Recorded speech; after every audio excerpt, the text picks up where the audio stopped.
Hello mga kaibigan, magandang umaga sa ating lahat. Happy morning everyone. Ito na naman ang life coach at kani ko siya partner, Ate JB. Ayan, so happy morning mga kaibigan. No? Masaya talaga si Ate JB dahil napakaganda po ng topic na ating pag-usapan. Tama po ang narinig niyo. Ang topic po na ito ay very important at alam ko siguro marami sa inyo dyan ang may ganitong problema. No? Ayan, so for today's topic kaibigan, hindi na muna natin pag-usapan yung ating sari-sari store business. Today po ay pag-usapan natin ang tungkol sa utang. Kasi po, merong nag-comment sa aking isang video, matagal na po na video, medyo matagal na, about guarantor, co-maker, tsaka co-borrower. Yes po, about utang ang pag-usapan natin ngayon. Kasi naman, ang ating pong isa sa ating kapatid sa YT World, sorry, nabulo naman tayo, no? Ay nagtanong kay Ate GB. Shout out sa ating kapatid na si ADP Daily 4778. Hello po, magandang umaga. So ito po ang katanungan ng ating kapatid. Kinuha ako bilang co-borrower at namatay yung nangutang. Yan, namatay yung nangutang, no? Sisingilin din ba ako? Ang alam ko, magsisend ka ng death certificate, tapos close na yung utang. Ayan, so yun po ang katanungan ng ating kapatid na si ADP Daily. Ayan, so before natin ito sasagutin kaibigan, sana kung hindi ka pa nakasubscribe kay Ate GB, sana mag-subscribe ka na kay Ate GB, and then pakihit na rin notification bell para mapanood mo rin po yung other videos natin, no, na tiyak makakatulong sa iyo pag-asenso. Ang sana kaibigan, pakishare na rin, no, para mas marami pa tayong matulungan. And please mga kaibigan, please don't skip the ads. Malaking tulong ito sa amin ng ating family. So yung kaibigan ha, unahin na muna natin. Pag namatay ba yung nangutang, automatic ba na mawawala, mabubura yung utang? Kasi iyon yung palag nung iniisip natin, no? Karamihan kasi sa atin, kahit ako noon kaibigan, yung wala pa akong masyadong enough knowledge about utang, yun talagang pag-isip ko na pag namatay yung nangutang, wala na, quits na yung utang. Kaibigan, ito po ay hindi totoo. Isa po itong malaking kamalian. Hindi po ito totoo kaibigan, this is not the reality. Ito ha, pakinggan nyo.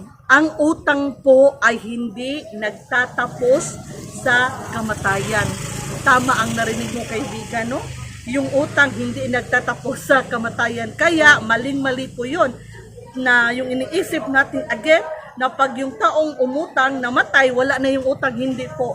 Ganito po kasi yun ha. Kasi ang sabi ng ating kaibigan, no? Kapatid sa YT World, ang nalaman po niya ay magpapass ng death certificate. Tapos wala na kasi namatay yung principal borrower, wala na. Quits na yung utang. Mali po yun kaibigan. Ganito kasi yun. Pag yung namatay, yung nangutang namatay, kailangan pa rin bayaran yung utang ha. If yung namatay, meron siyang mga assets, yung tinatawag natin na ari-arian. O diba? Eh kung yung taong umutang, meron siyang bahay, lupa, sasakyan, kahit ano, no, nakapangalan sa kanya, basta siya yung nang may-ari, ibibenta po ito, tapos ipangbayad sa utang. Ganun. So, yung taong inutangan, ang gagawin, pupuntahan yung administrator, yung namamahala sa mga ari-arian ng taong namatay na may utang, sasabihin nga, ipapakita yung proof, yung katunayan na yung taong namatay, mayroong utang sa kanya, sa kanilang company, sa kanilang bangko.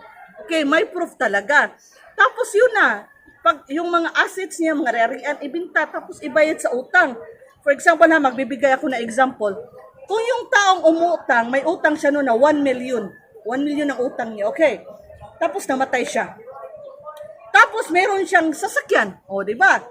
Bininta yung sasakyan kaibigan, ayun, nabinta, worth 500,000, so 500,000.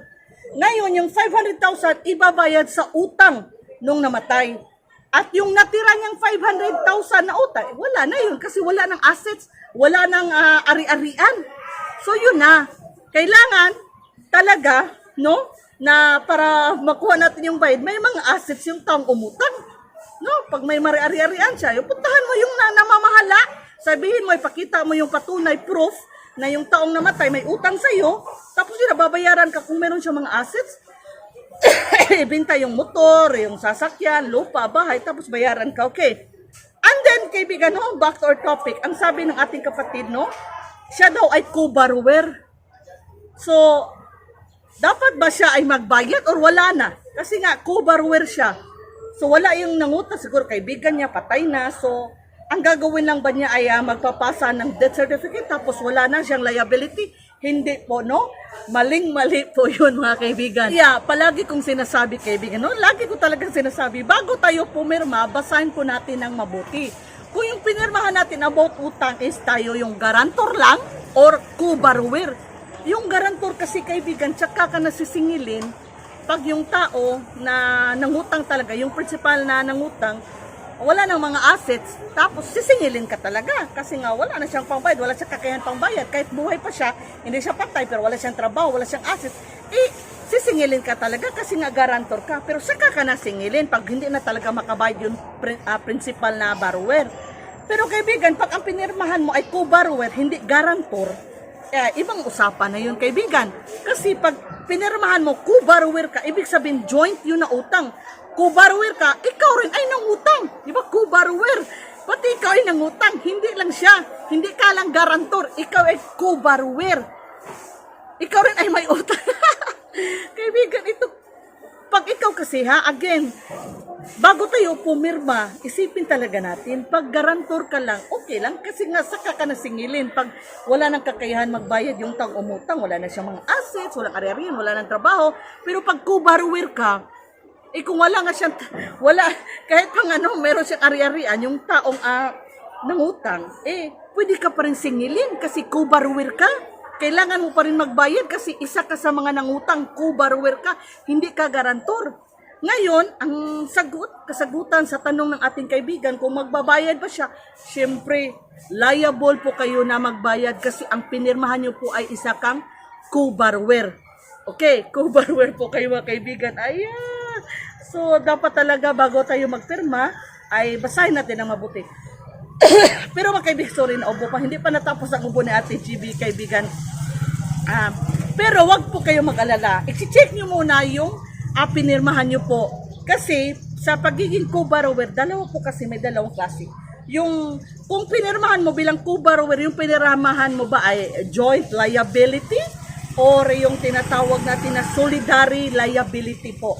So ngayon, pag joint liability, titingnan nyo po yung pinirmahan nyo, i-check nyo. Pag joint liability, you are not entitled to pay the full debt. Okay, debt, utang. So, hindi debt na kamatayan na, DEBT, debt, utang. So, pag ang pinirmahan nyo bilang co-borrower, joint liability, no need, hindi kailangan na buong utang talaga babayaran mo. Yung kalahati lang kasi nga joint liability lang. Pero, pag ang pinirmahan nyo po, again, pakicheck, pag ang pinirmahan nyo po ay solidary liability, so, you are liable to pay the full amount, the entire amount. So, dalawa yun again. So, ngayon kaibigan, no, sa ating kaibigan na nagtanong again sorry, hindi pa talaga natapos ang ubo ni Ate GB, kaibigan.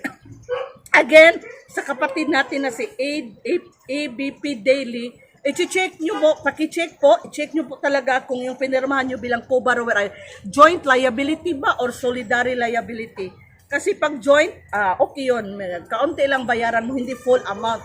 Pero pag solidary liability, dapat bayaran nyo po ang full amount. Kasi hindi, kagaya ng sinabi ko sa aking intro, hindi nagtatapos sa kamatayan ang utang. Sorry po. Kailangan pa rin bayaran yung utang. Buti sana kung garantor, bilang garantor yung pinirmahan nyo. Diba? Buti sana, dear friends. So, unahin talaga yung mga asset, no, ng taong principal na ng utang. Pero kasi po kayo ay co-borrower, so, isa po kayo sa nangutang, hindi lang yung taong namatay, isa po kayo. So, yung pag-garantor kasi natin, iginagarantiya po natin na yung taong umutang ay makakabayad talaga. Pag nagpirma tayo bilang garantor, iginagarantiya natin na yung taong umutang may kakayanan na magbayad. Yun yung iginagarantiya natin. Pero pag co-borrower ang pinirmahan natin, ibig sabihin, tayo po ay isa sa mga nangutang. Kasama po tayo kasi nga co-borrower. So magkaiba po talaga yun. Kaya sir, siguro, I'm sorry to tell you this, pero liable po kayo na magbayad sa utang kasi co-borrower po kayo. Pero again, i-check nyo pa kung joint liability ba or solidary liability ang pinirmahan nyo po, no?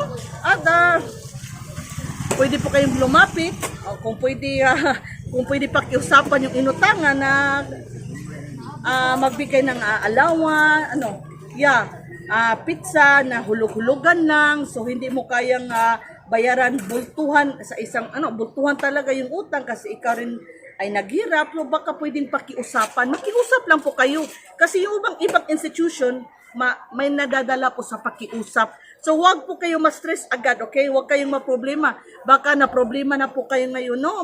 Lahat po ng problema ay may solusyon, no, sir? Kapatid na si Again, nakalimutan ko pangalan. ABP Dili. Wag po kayong ma-stress, no? Lahat ng problema ay masolusyonan natin. Again, puntahan nyo po ang inutangan nyo. I-check nyo po kung kayo ba ay joint liability or solidary liability at makiusap po kayo. Lahat naman nadadala sa magandang usapan. Okay, pakiusap lang talaga na kesa naman hindi ka makabayad. And pag ako kasi yung inutangan, pag yung umutang nakiusap sa akin, okay na yun. Kesa hindi ako bayaran, no? Magkakaso pa, pupunta pa sa korte. Ayaw ko nun, ma-stress pa ako. Kaya kung yung umutang, lumapit sa akin, nakiusap, pakikinggan ko. Kaya kayo po, wag po kayo mag-alala. Puntahan nyo po ang inutangan nyo talaga kasi co-borrower ka, okay? Hindi ka lang garantor. Makiusap po kayo na hulog-hulugan lang. Dapat talaga bayaran. Kasi again, yung utang hindi po natatapos sa kamatayan. Again, thank you so much kaibigan. Tinapos nyo po ang dulo yung ating video. Alam ko, marami po kayong natutunan. Pero, again, bago ko makalimutan, hindi abogado si Ate GB. I'm not a lawyer po. For your safety, para na rin po sa peace of mind nyo, you can consult a lawyer. Mas maganda po na magkonsulta kayo sa isang abogado. Kasi si Ate GB, hindi po ako abogado. Okay? Meron na akong nalalaman base sa mga experiences, base sa mga narinig ko, base sa mga nabasa ko. And I did some research po. Pero again, hindi po ako abogado, ha? For your safety talaga at sa inyong peace of mind, please, magkonsulta po kayo sa abogado. Ako lang po ay nagbibigay sa inyo ng kunting knowledge ko. Okay? Again, thank you so much kaibigan ha. Tinapos nyo po hanggang dulo yung aking video. Lagi lang natin tandaan kaibigan, hindi mahirap, hindi mahirap na pasinsuhin ng buhay natin. Nabubulo lang naman ako. Nagugutom na kasi si Ate GB kaibigan, wala pa tayong kain. So hindi talaga imposible, hindi mahirap na pasinsuhin ng buhay natin. Basta ba, masipag tayo, madiskarte tayo, may tamang disiplina sa sarili. And of course, we have God in our life. Teka sinsang buhay natin, kaibigan, tiwala lang. Again, kaibigan, huwag po kayo basta-basta pumirma. Kahit kamag-anak nyo pa, kaibigan nyo pa, kahit kapamilya nyo pa ang gusto magpapirma sa inyo, basahin nyo po ng mabuti ang dokumento na yung pipirmahan para wala po kayong pagsisihan sa huli. Okay? Again, thank you so much sa inyong pagmamahal. I also love you guys. Thank you so much. God bless.